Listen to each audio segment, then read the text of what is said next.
আসসালামু আলাইকুম রহমতুল্লাহি ওয়া বারাকাতুহু। 22শে জুলাই 2025 থেকে ইউকের ইমিগ্রেশন আইনে বিশেষ করে ওয়ার্ক ভিসা বা স্কিল ওয়ার্কার রুটে বড় ধরনের একটি পরিবর্তন চলে এসেছে, বিশেষ করে স্কিল লেভেল এবং স্যালারিতে এবং ডিপেন্ডেন্টের বিষয় নিয়ে। কিন্তু অনেকেই সর্বশেষ সময়ে লাস্ট আওয়ারে কস্তাটা পেয়েছেন, অ্যাপ্লিকেশন করেছেন।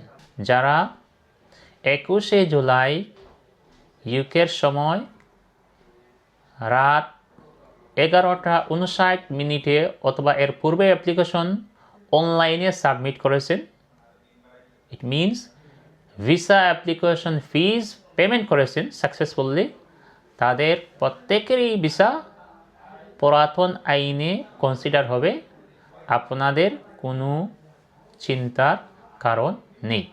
আপনার কনভিনিয়েন্ট টাইমে বায়োমেট্রিকের জন্য বুকিং নেবেন, প্রত্যেকটা ডকুমেন্ট গুছিয়ে আপলোড করবেন অথবা ভিএফএসে জমা দিবেন। আপনার অ্যাপ্লিকেশনটা অবশ্যই পুরাতন আইনে কনসিডার করা হবে। যারা কোনো কস্তাটা পান নাই, আল্লাহর উপর বিশ্বাস করি, নিজের যোগ্যতাকে বৃদ্ধি করি।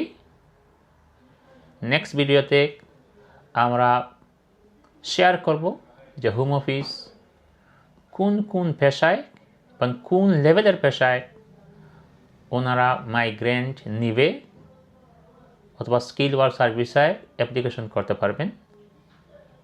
সবাই ভালো থাকেন, সুস্থ থাকেন।